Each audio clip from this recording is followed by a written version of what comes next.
What if I told you that right now, as you're watching this video, two of the most powerful criminal organizations in the world are tearing Mexico apart in a war so brutal it makes Game of Thrones look like a children's show? I'm talking about the Sinaloa Cartel versus the Jalisco New Generation Cartel, known as CJNG. Sometimes we think cartel wars are just about drugs, but this conflict has evolved into something way more sinister. We're talking drone warfare learned from Ukraine, mass executions filmed and posted online, and a civil war within the Sinaloa cartel that's left over 2,000 people dead in just 6 months. And here's the crazy part that's gonna blow your mind. El Mencho, the leader of CJNG, has become El Chapo's son's absolute worst nightmare, and he's doing it by being smarter than everyone else in the game. In this video, we're gonna break down how a cartel that used to work for Sinaloa became their biggest enemy, how El Chapo's own sons turned on each other in the most brutal way possible, and why El Mencho might be the smartest criminal mastermind alive. We'll cover the drone attacks that look like something out of a war movie, the mass graves with hundreds of bodies, the $15 million bounty that makes El Mencho more wanted than most terrorists, and how this war is literally reshaping the entire drug trade from Mexico to your neighborhood. If you think you know about cartel violence, trust me, you ain't seen nothing yet. This story has more twists than a Netflix series, more betrayals than a soap opera, and more violence than any movie Hollywood would dare to make. Let's dive into the deadliest war Mexico has ever seen. And by the end of this video, you'll understand why this conflict is about to change everything. To understand this war, we gotta go back to 2010, because this whole mess started with one of the biggest betrayals in cartel history. But first, let me paint you a picture of how twisted this relationship really was. Picture this scenario. CJNG wasn't always Sinaloa's enemy. In fact, they used to be their muscle, their enforcers, their attack dogs. CJNG started as the armed wing of the Sinaloa cartel called Mata Zetas, which literally means Zetas killers. Their whole job was to protect Sinaloa's interests and fight Los Zetas, who were terrorizing Mexico at the time with levels of violence that made international headlines. But here's where things get spicy, and I mean really spicy. El Mencho, whose real name is Nemesio Oseguera Cervantes, wasn't just some random guy who decided to start a cartel. This dude had connections that ran deep. He was connected to the Mayo Cartel, which was a major player in the drug game before it collapsed. When that organization started falling apart, El Mencho suspected that Sinaloa had sold out his original bosses to the authorities or rival cartels. Now imagine you're working for someone, putting your life on the line every day, and then you find out they might have betrayed the people who gave you your start in this business. That's exactly what happened to El Mencho. When the Mayo Cartel collapsed, El Mencho basically said, "F Sinaloa, we're doing our own thing." But it wasn't just anger. It was calculated rage mixed with ambition. So in 2010, CJNG split off and went independent. But get this, the relationship was so complicated that by 2011, they actually got back together with Sinaloa to fight Los Zetas. It was like a toxic relationship where they kept breaking up and getting back together, except instead of arguing about who left dishes in the sink, they were arguing about who controlled billion-dollar drug routes. This temporary alliance against Los Zetas was purely business. Both organizations realized that Los Zetas were becoming too powerful and too brutal. Even by cartel standards, Los Zetas were kidnapping, extorting, and killing civilians on a scale that was bringing too much heat from the government. So Sinaloa and CJNG put their differences aside temporarily to deal with the common threat. But by 2014, CJNG officially declared independence and started fighting Sinaloa for control of Mexico. This wasn't just some small-time beef between neighborhood gangs. We're talking about two organizations that would eventually control billions of dollars in drug revenue, thousands of armed fighters, and territory spanning multiple countries. El Mencho was about to prove he was way smarter than anyone gave him credit for, and he was about to turn the entire cartel landscape upside down. The split wasn't just about money or territory, it was personal. El Mencho felt disrespected, betrayed, and underestimated. He was tired of being someone else's muscle and wanted to build his own empire. What nobody realized at the time was that this decision would eventually lead to the most violent cartel war in Mexican history. Now, let me break down where these cartels are literally at war right now, because this isn't happening in some remote jungle that nobody cares about. This is happening in major cities where regular people live, work, and try to raise their families. The violence is so intense that entire neighborhoods have been abandoned, and the Mexican military has to escort ambulances and fire trucks. First up is Tijuana, and this place is absolutely crucial to understanding why this war is so intense. This is the #1 border crossing for drugs into California, and I'm not talking about small amounts. We're talking about tons of fentanyl, cocaine, heroin, and methamphetamine crossing this border every single day. Whoever controls Tijuana controls billions in drug revenue, and right now, it's a complete bloodbath. Violence is up 16% between July 2024 and March 2025. And it's not just CJNG versus Sinaloa. It's a three-way war with the original Tijuana cartel trying to reclaim their city. The Tijuana cartel used to run this place back in the day, but they got weakened by arrests and internal conflicts. Now they're trying to make a comeback while CJNG and Sinaloa fight each other. There are constant shootouts in the northern districts near the US border, and I mean constant. We're talking about gun battles that last for hours, with cartel members using military-grade weapons and armored vehicles. The sound of gunfire has become so common that residents don't even call the police anymore. They just lock their doors and wait for it to stop. Nobody has full control of Tijuana right now. It's literally chaos, with different neighborhoods controlled by different factions. One street might be CJNG territory, the next block could be Sinaloa, and the block after that might be disputed territory where nobody goes after dark. Then you got Ciudad Juarez, which borders El Paso, Texas. This is another massive drug corridor, and the violence here is just as intense as Tijuana. But here's where it gets complicated. And this is important to understand. It's not even directly CJNG versus Sinaloa in many places. It's proxy groups fighting on their behalf. You got La Línea, which are remnants of the old Juarez cartel, teaming up with CJNG to fight Los Salgueros, who are aligned with Sinaloa. These proxy wars make the conflict even more confusing and more violent, because you got multiple groups with their own agendas all fighting under the banner of the two main cartels. La Línea has been around for years and knows the territory better than anyone. They've got tunnels, safe houses, and corrupt officials on their payroll. When they teamed up with CJNG, it gave the Jalisco cartel instant credibility and infrastructure in a city they'd never been able to penetrate before. Los Salgueros, on the other hand, are newer but extremely violent. They're trying to prove themselves to the Sinaloa leadership, which means they're willing to take risks and use extreme violence to show their loyalty. This has led to some of the most brutal incidents in the entire war.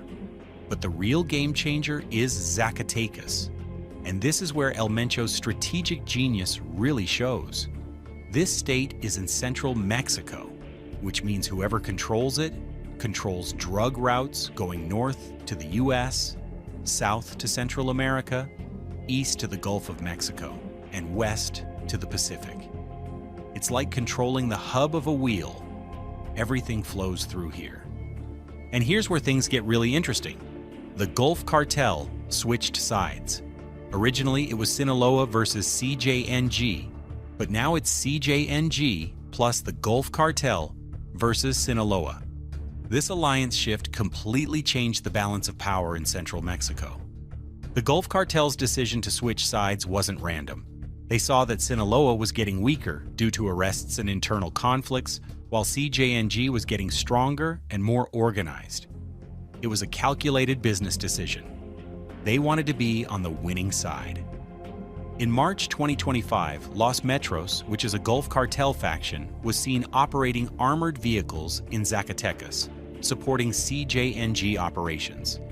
These aren't just pickup trucks with steel plates welded on. Fam, we're talking military-grade armored vehicles that can withstand rifle fire and explosions, patrolling towns like Villanueva, like they own the place. The sight of these convoys rolling through small Mexican towns is terrifying for residents.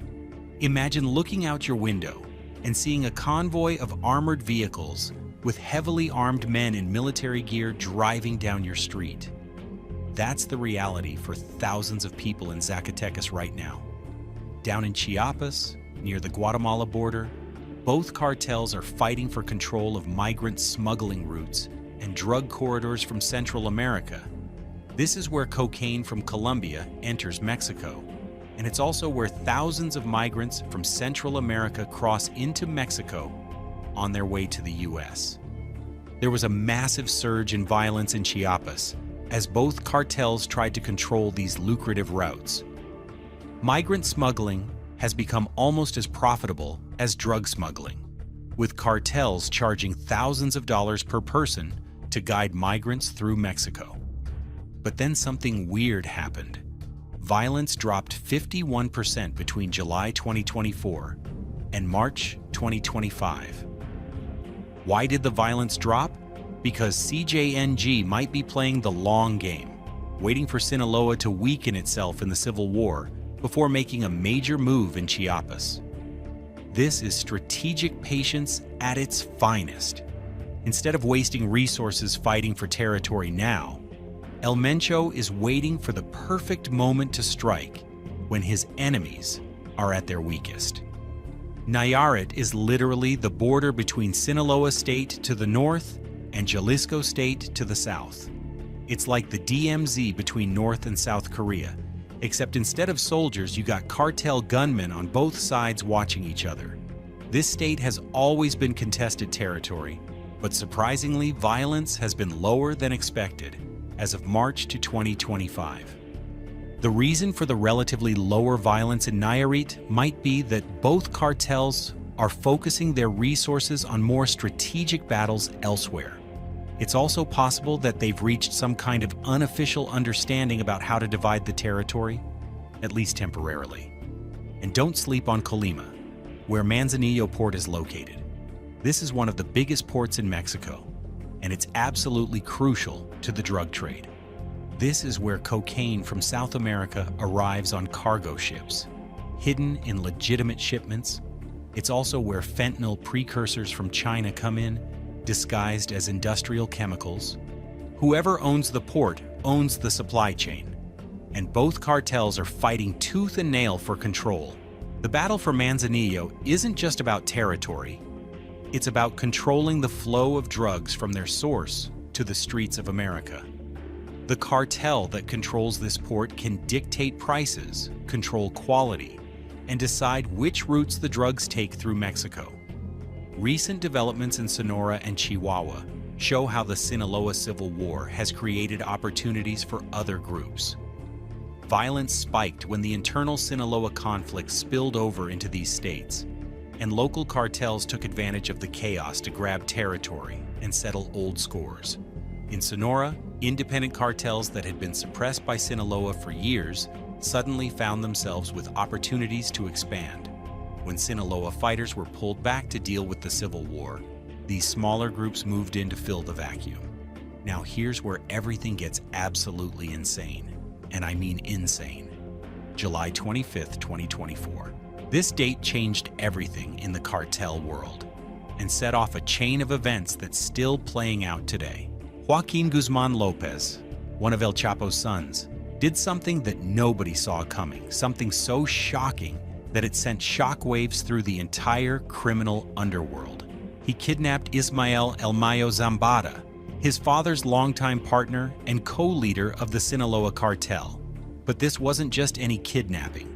This was a son betraying his father's most trusted ally and business partner. Let me break down exactly how this went down, because the details are absolutely wild and show just how deep the betrayal went.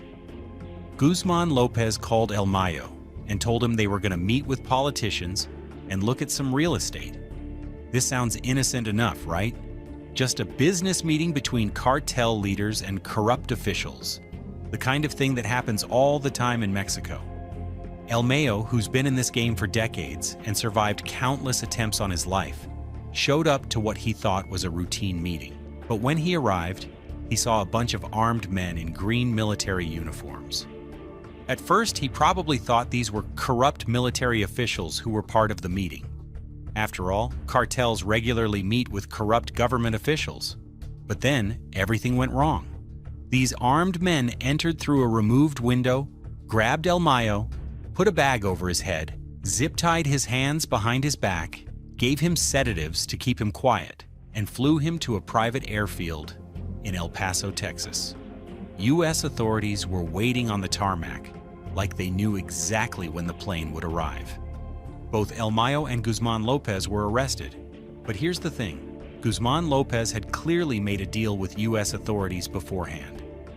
This wasn't a coincidence or a lucky break for law enforcement. This was a planned operation where El Chapo's son sold out his father's partner to reduce his own legal problems. El Mayo wrote a letter from prison saying he was forcibly kidnapped and that he never surrendered voluntarily. In this letter, he named politicians who were supposed to be at the meeting, basically exposing the entire network of corruption that was supposed to protect him. This wasn't just a betrayal between criminals. It exposed how deep cartel corruption goes in the Mexican government. September 9th, 2024, the Sinaloa cartel officially went to war with itself, and the violence was immediate and brutal. On one side, you got Los Chapitos, which is El Chapo's sons and their faction. The main players are Ivan Archivaldo Guzman, known as El Chapito, Jesus Alfredo Guzman, called Alfredito, and Joaquin Guzman Lopez, El Güero Moreno, who was still in U.S. custody, but whose faction was still fighting. On the other side, you got La Mayiza, also called Los Mayos, which is El Mayo's faction. They're led by Ismael Zambada Siqueiros, known as Mayito Flaco, who's El Mayo's son, and was absolutely furious about his father's kidnapping. This wasn't just business anymore, this was personal revenge. The first day of this civil war was like something out of a movie, except it was real life and real people were dying. Mayito Flaco authorized coordinated attacks against Los Chapitos across multiple cities. A Mexican army convoy got ambushed in La Campiña neighborhood, which is Chapitos territory, and one sergeant was killed. This wasn't just cartel-on-cartel violence. They were attacking government forces too. Fighting broke out across Culiacan, which is Sinaloa's capital and the heart of cartel power in Mexico. The violence then spread to Badiraguato, which is El Chapo's hometown, Navolato, Costa Rica, and other areas throughout Sinaloa state. Residents were trapped in their homes as gun battles raged in the streets. The violence was so intense that the Mexican government had to deploy additional military forces to try to restore order. Schools were closed, businesses shut down, and the airport was temporarily closed due to security concerns. This wasn't just a cartel war. It was a breakdown of civil order in an entire Mexican state. From September 2024 to March 2025, over 2,000 people have been killed in Sinaloa state alone from this internal war. 2,000 people, gang. That's not a war. That's a massacre. And these aren't just cartel members dying. Innocent civilians, police officers, soldiers, and anyone who gets caught in the crossfire is at risk. The violence between the two Sinaloa factions has been particularly brutal because both sides know each other's tactics, safe houses, and weaknesses. Former allies became enemies overnight, and the betrayal made the violence even more personal and vicious. Both factions started using increasingly extreme tactics to send messages to each other. Bodies were left in public places with messages attached. Safe houses were attacked with military-style raids. Family members of rival faction leaders became targets. The rules that had previously governed cartel conflicts were thrown out the window. The psychological impact on the population has been devastating. People who had lived through previous cartel wars said this one felt different, more personal, more vicious, and more unpredictable. When cartels fight each other, there are usually some unwritten rules about avoiding certain targets or areas. But in a civil war, those rules don't apply. Now here's where El Mencho proves he's a genius tactician. and why he's become El Chapo's son's worst nightmare. While everyone else was focused on the immediate violence and chaos, El Mencho was playing a completely different game. A long-term strategy that's absolutely brilliant in its simplicity and ruthlessness. Los Chapitos were getting their asses kicked by La Mayiza. They were losing territory, losing men, and losing money at an unsustainable rate. They were desperate and did something that would have been unthinkable just a few years ago. They reached out to CJNG, their former enemies, and asked for help. Their former enemies became their lifeline in a moment of desperation.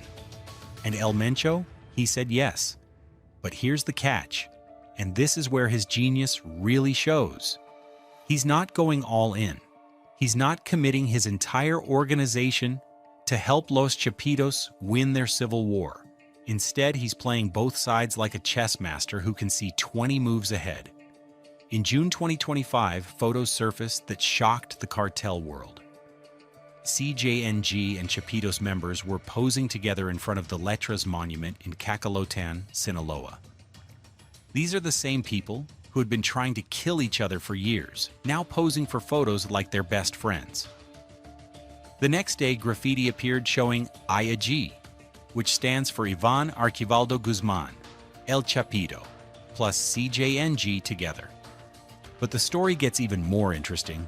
La Mayiza fighters showed up, fought the CJNG Chapitos alliance, and spray-painted over the graffiti. This wasn't just symbolic. It was a real battle for control of territory and messaging. CJNG fighters were spotted just 15 kilometers from Culiacan, deep in Sinaloa territory, which would have been impossible without the alliance with Los Chapitos. But here's the brilliant part of El Mencho's strategy, and this is what makes him so dangerous. According to former DEA boss Mike Vigil, who spent decades studying Mexican cartels, El Mencho's plan is simple but devastating. He's just going to sit there and wait until they destroy each other, and then he'll move in and take control. The strategy is absolutely perfect from a business perspective. El Mencho sends minimal support to keep Los Chapitos alive and fighting, but not enough to actually help them win decisively. This keeps both Sinaloa factions bleeding men, money, resources, and territory, while CJNG remains relatively intact. When both sides are exhausted from fighting each other, CJNG will move in and dominate the weakened territories. And it's working better than anyone could have predicted. The Sinaloa cartel has lost over 2,000 members in the Civil War. Their territories are destabilized, their leadership is fractured, and their reputation for invincibility has been shattered. Meanwhile, CJNG is quietly expanding into new territories and strengthening their existing positions. El Mencho's patience is legendary in the cartel world. While other leaders make impulsive decisions based on emotion or immediate profit, El Mencho thinks in terms of years and decades. He's willing to wait for the perfect moment to strike, even if it means passing up short-term opportunities. This strategy also shows his understanding of human psychology. He knows that Los Chapitos are desperate and will accept help from anyone, even their former enemies. He also knows that La Mayiza will see the CJNG alliance as a betrayal and will fight even harder, which will weaken both Sinaloa factions even more. While Sinaloa tears itself apart, CJNG has been making moves that nobody's talking about enough. And these moves are reshaping the entire landscape of organized crime in Mexico. They're now present in all 32 Mexican states, making them the first cartel in history to achieve this level of territorial control. The DEA confirmed in early 2026 that they're the strongest criminal organization in Mexico, surpassing even the legendary Sinaloa cartel. Let that sink in for a moment. While everyone was focused on the dramatic Sinaloa Civil War, El Mencho was quietly building an empire that spans the entire country of Mexico. This isn't just about drug trafficking anymore. This is about creating a criminal organization that rivals the power of the Mexican government itself. The expansion hasn't been random or opportunistic. It's been systematic and strategic, targeting key areas that provide maximum benefit to CJNG's operations. They basically won the war against the Santa Rosa de Lima cartel in Guanajuato, which was one of the most violent conflicts in recent Mexican history.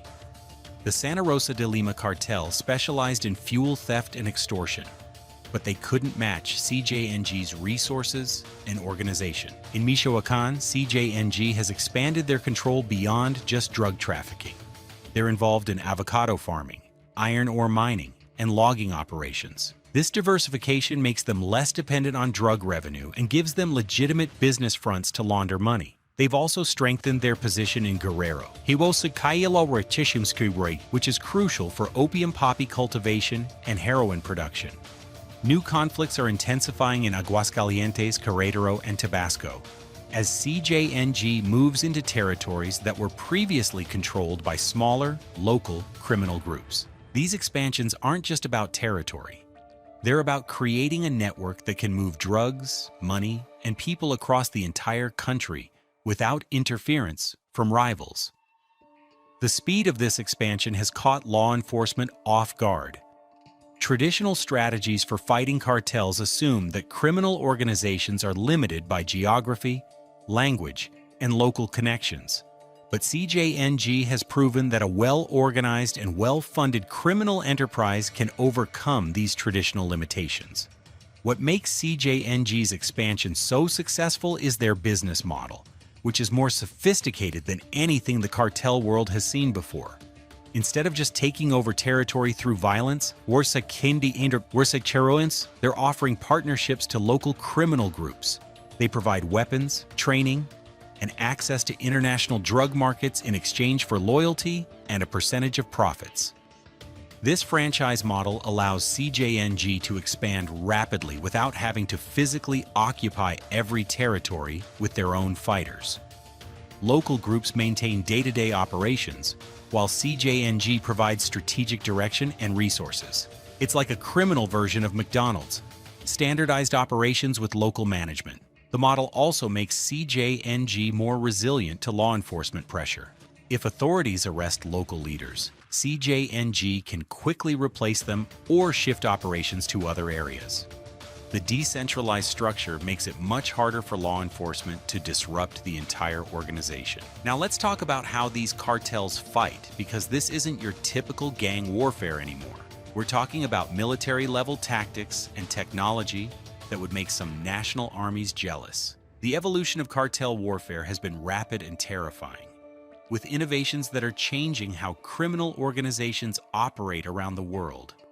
CJNG has a dedicated drone operators unit, which sounds like something out of a science fiction movie but is absolutely real. Between 2021 and 2025, they carried out 42 drone attacks that killed 21 people, making them more effective with drone warfare than many terrorist organizations.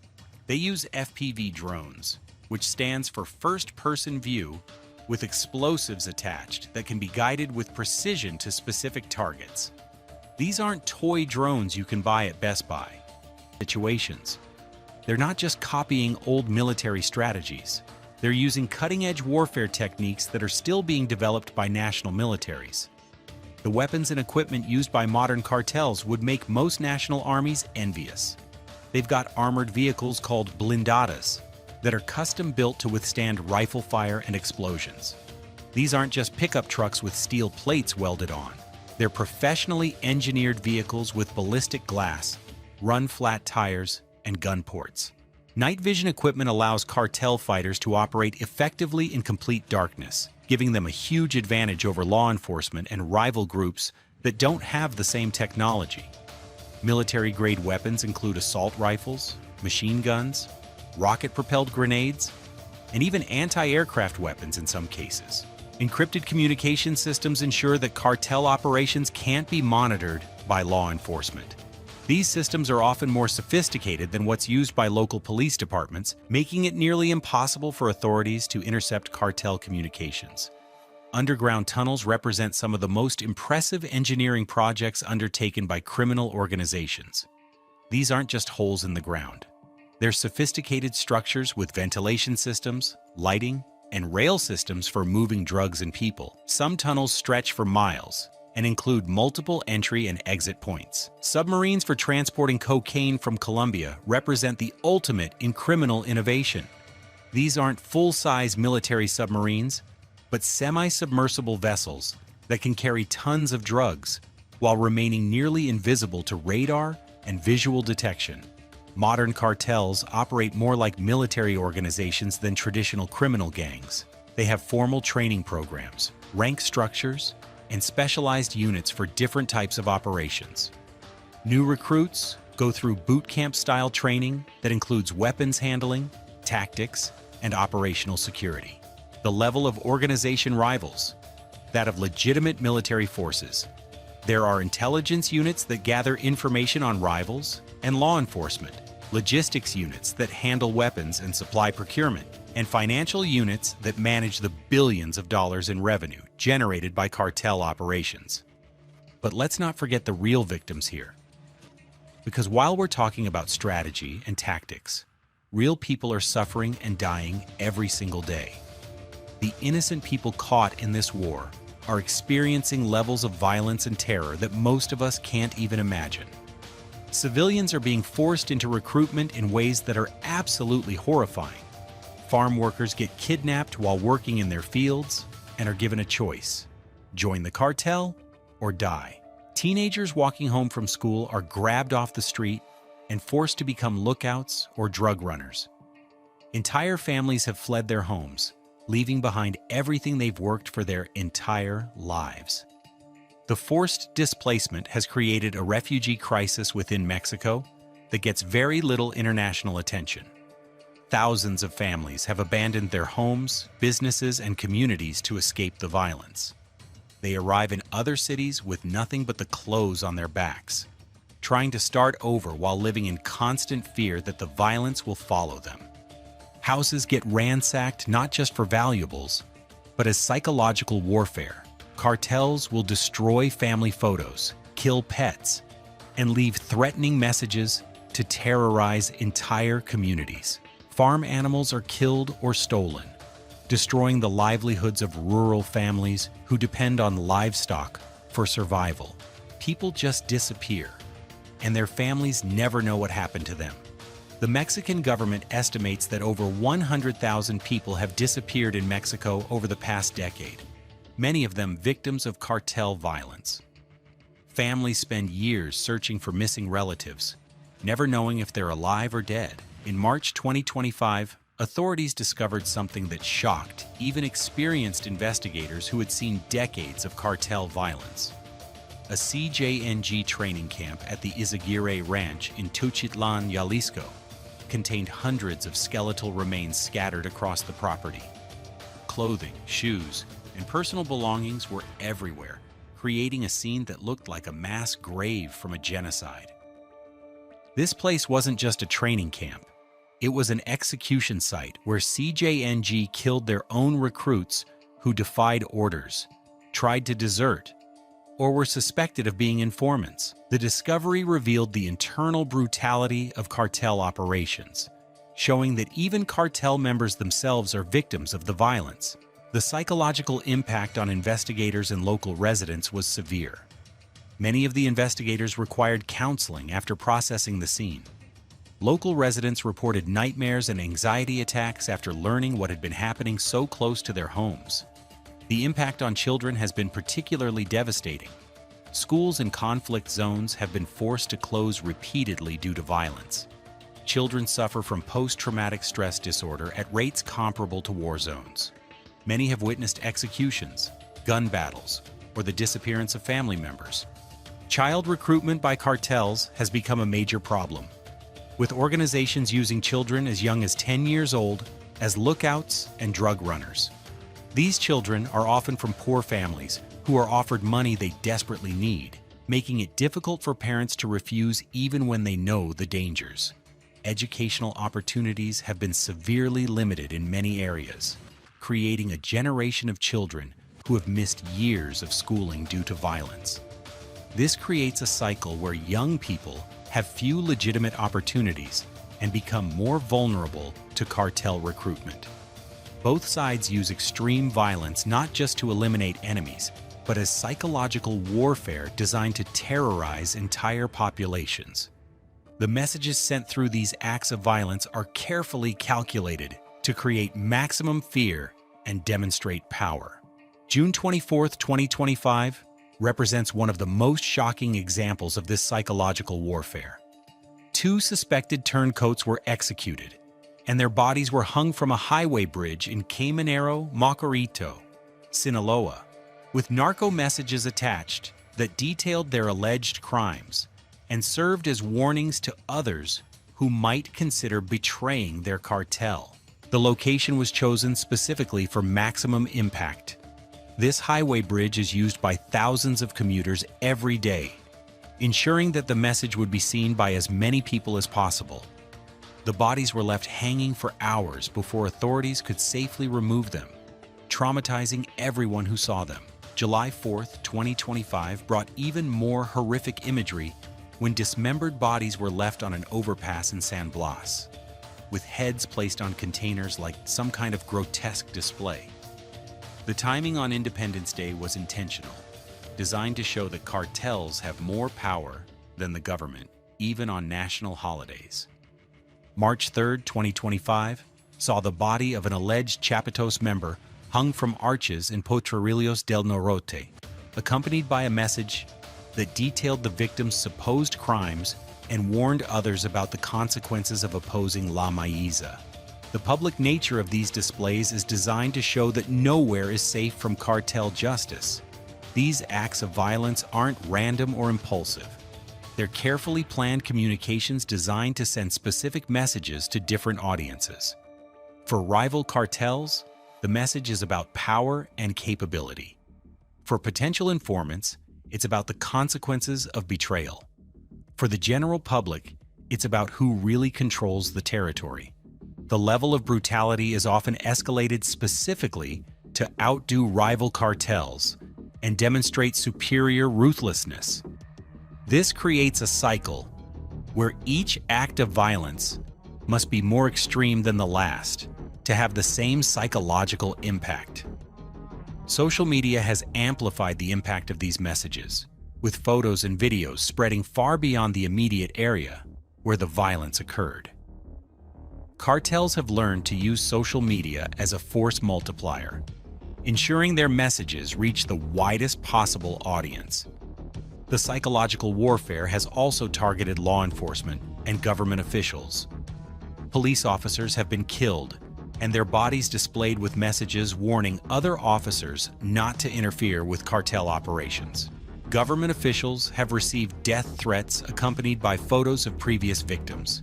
This has created a climate of fear within law enforcement that makes it difficult to recruit and retain officers. Many police departments in cartel-controlled areas are severely understaffed because officers quit or refuse to take jobs in dangerous areas. The targeting of law enforcement families has been particularly effective at intimidating officials. When cartels threaten not just officers but their wives and children, it becomes much more difficult for law enforcement to maintain their resolve. The Mexican government under President Claudia Sheinbaum has deployed military forces to conflict zones, but they're fighting an enemy that's better equipped, better funded, and more motivated than traditional military opponents.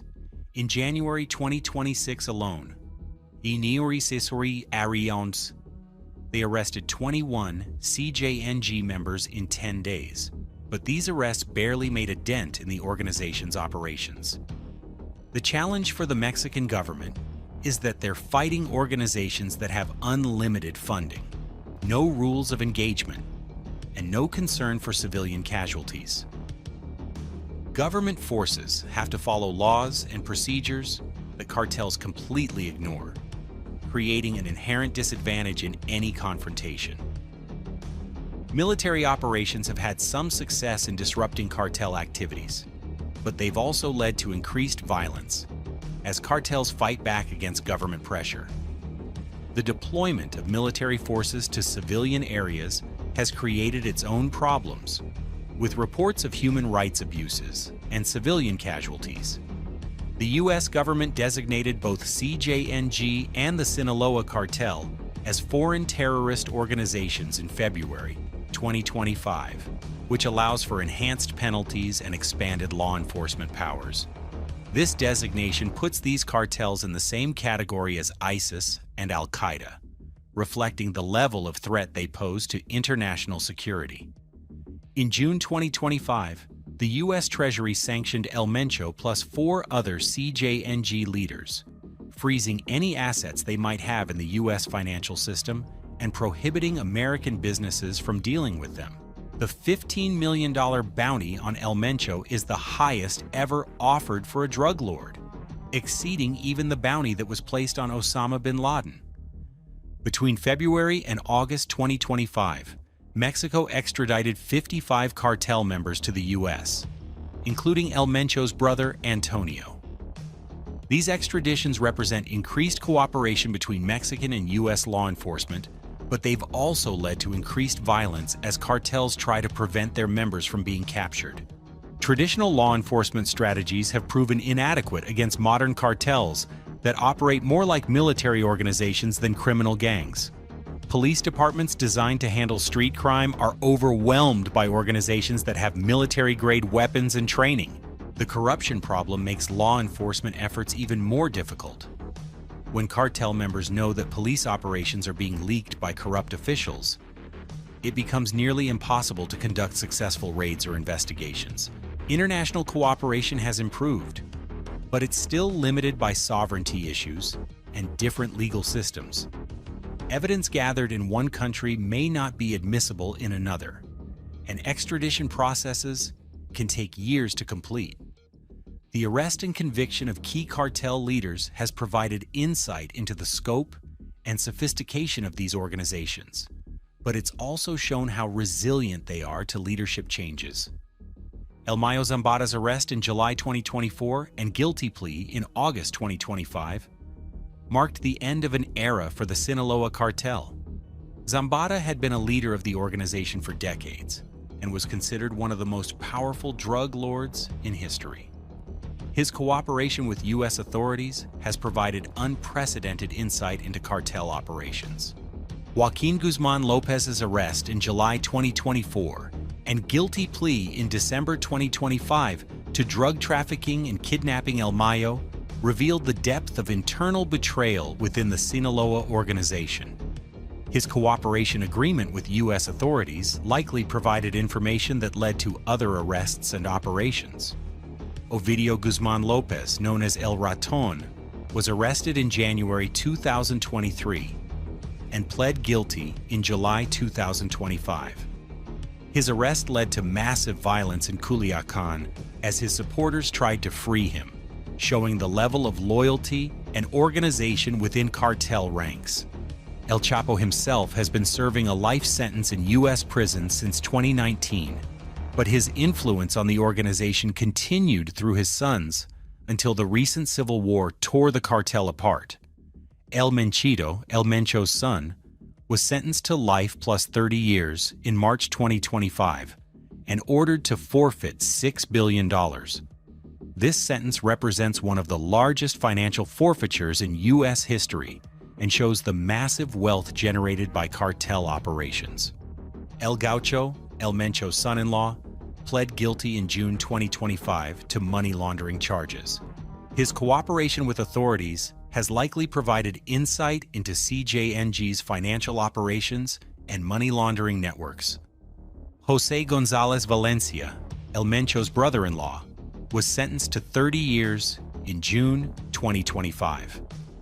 The Valencia family has been crucial to CJNG's operations, particularly in money laundering and international drug trafficking. Rosalinda, El Mencho's wife, served time and was released in February 2025. Her release was controversial because many believed she should have received a longer sentence given her role in cartel operations. Antonio Oseguera, El Mencho's brother, was extradited in February 2025 and is facing charges in the U.S. His extradition represents continued pressure on El Mencho's family network. Despite these high-profile arrests and convictions, both organizations have continued to operate effectively. This shows the depth of their organizational structure and the effectiveness of their succession planning. When leaders are arrested, they're quickly replaced by others who have been trained and prepared for leadership roles. The arrests have also led to increased violence as different factions fight for control of territories and operations previously controlled by arrested leaders. In some cases, the removal of experienced leaders has led to more violence and instability rather than less. This isn't just about territory or respect or even traditional drug trafficking.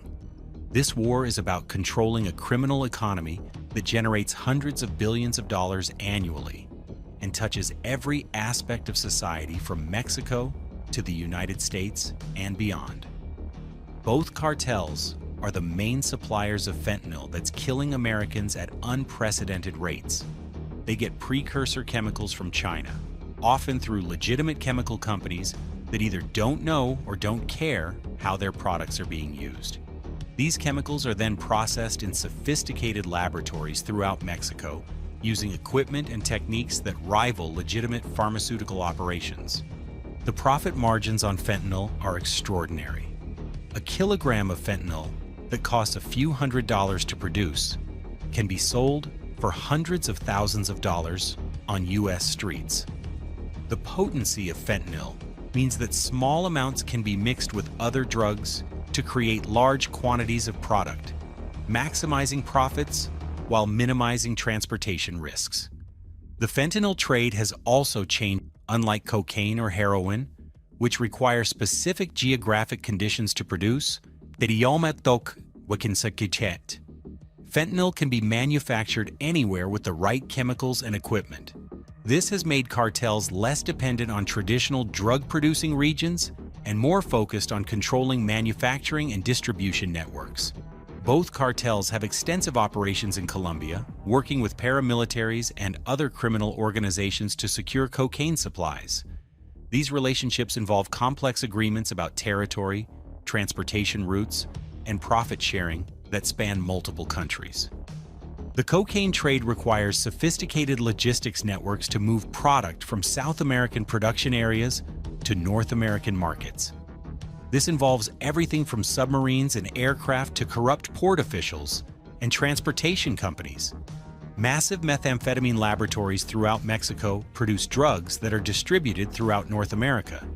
These operations require significant infrastructure, including chemical supplies, equipment, and skilled personnel to operate the laboratories safely and efficiently. The environmental impact of methamphetamine production is severe, with toxic chemicals contaminating soil and water supplies around laboratory sites. Cleanup of these sites requires specialized equipment and expertise that's often not available in rural Mexican communities. Whoever controls the major border crossings controls access to the most lucrative drug market in the world. The U.S.-Mexico border represents the gateway to a market worth hundreds of billions of dollars annually, making control of crossing points incredibly valuable. Border control isn't just about moving drugs. It's also about controlling the flow of money, weapons, and people. Cartels charge taxes to other criminal organizations that want to use their routes, creating additional revenue streams beyond their own drug trafficking operations. Major Mexican ports like Manzanillo, Veracruz, and Lázaro Cárdenas are worth billions in revenue because they control the flow of drugs and precursor chemicals into Mexico. Control of these ports allows cartels to dictate terms to suppliers and competitors while maintaining operational security. Port operations also provide opportunities for money laundering through legitimate shipping companies and import-export businesses. The volume of legitimate trade through these ports makes it easier to hide illegal shipments among legal cargo. Smuggling migrants from Central America through Mexico to the U.S. has become almost as profitable as drug trafficking. Cartels charge thousands of dollars per person and often force migrants to carry drugs as payment for passage. The human trafficking operations have created additional revenue streams while also providing cover for drug trafficking operations. Mixed groups of migrants and drug smugglers make it more difficult for law enforcement to identify and intercept drug shipments.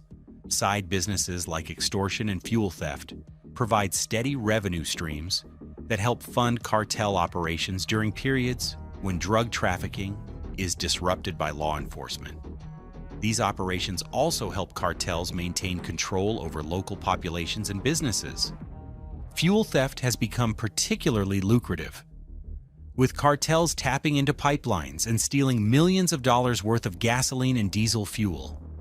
This fuel is then sold on the black market at reduced prices, undercutting legitimate businesses while generating significant profits. As of February 2026, CJNG is expanding territory and present in all 32 Mexican states, making them the most geographically extensive criminal organization in Mexican history. They're considered either number one or tied with Sinaloa as the most powerful cartel, depending on how you measure power and influence. But here's the thing that makes this situation so complex. The Sinaloa cartel isn't dead or even defeated. It's fragmented into multiple organizations that are still extremely powerful and dangerous. Los Chapitos faction, La Mayiza faction, and various splinter groups are all operating independently, while sometimes cooperating and sometimes fighting each other. This fragmentation has actually made the situation more dangerous in some ways because there are now more independent criminal organizations operating without the restraint that came from centralized leadership, are now inadequate for dealing with multiple independent organizations that operate differently and have different priorities. The fragmentation has made it more difficult to predict cartel behavior and develop effective countermeasures.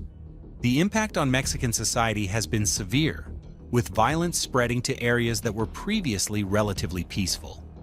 The breakdown of centralized cartel control has led to increased competition for territory and resources, resulting in more frequent and more brutal conflicts. The CJNG versus Sinaloa War represents the biggest cartel conflict in Mexican history, and its impact extends far beyond Mexico's borders.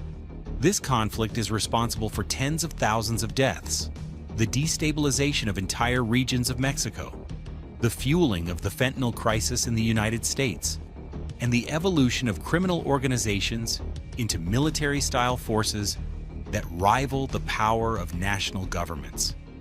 El Mencho has become El Chapo's son's worst nightmare, not just because of his military capabilities or territorial control, but because of his strategic intelligence and patience. While they tear each other apart in emotional conflicts driven by revenge and pride, he's building an empire based on careful planning and long-term thinking. The transformation of CJNG from a Sinaloa subsidiary to the most powerful criminal organization in Mexico shows how quickly the balance of power can shift in the criminal world. El Mencho's rise demonstrates that in the modern cartel landscape, intelligence and strategy are more important than traditional measures of power like violence and intimidation. But here's the tragic truth that we can't ignore. While these cartels fight for power and money, innocent Mexican civilians are the ones suffering the most. They're caught in the crossfire, forced to flee their homes, and losing their lives in a war that they never chose to be part of. Entire communities have been destroyed, families have been torn apart, and a generation of children is growing up in a world where violence is normal and safety is never guaranteed. This war shows us that the drug trade isn't just about drugs anymore. It's about power, territory, and control on a scale that rivals actual countries. These organizations have budgets larger than many national governments, military capabilities that exceed those of some armies, and influence that extends into every level of society. The international implications are staggering. The drugs produced and distributed by these cartels are killing people in cities across the United States and Canada. The violence and instability they create in Mexico affects immigration patterns, trade relationships, and regional security throughout North America. The technological innovations developed by these cartels, from drone warfare to sophisticated money laundering networks, are being copied by criminal organizations around the world. The tactics and strategies pioneered in Mexico are now being used by criminals in Europe, Asia, and South America. Until something fundamental changes in how we approach this problem, whether through legalization, treatment, international cooperation, or some combination of approaches, the violence will only get worse. The cartels have too much money, too much power, and too much at stake to simply give up and go away. The question isn't whether this war will end, but how it will end, and what the world will look like when it's over. Will CJNG emerge as the dominant force, controlling criminal operations throughout Mexico and beyond? Will the Sinaloa factions reunite and reclaim their territory? Will new organizations emerge from the chaos to challenge both groups? Or will the violence escalate to the point where the Mexican government has to take unprecedented action to restore order? What do you think about El Mencho's strategy? Is he really the smartest criminal mastermind alive? Or is this war going to consume everyone involved, including CJNG? Do you think the Mexican government can regain control of the situation? Or are we witnessing the emergence of criminal organizations that are more powerful than the state itself? Let me know in the comments below what you think about this situation. Have you been following this story in the news? Did anything in this video surprise you about how sophisticated and organized these cartels have become? If this video opened your eyes to how crazy this war really is and how it's affecting millions of people, smash that like button and subscribe for more deep dives into the stories that mainstream media won't tell you. We're going to keep following this story as it develops, because this war is far from over, and the consequences will be felt for years to come.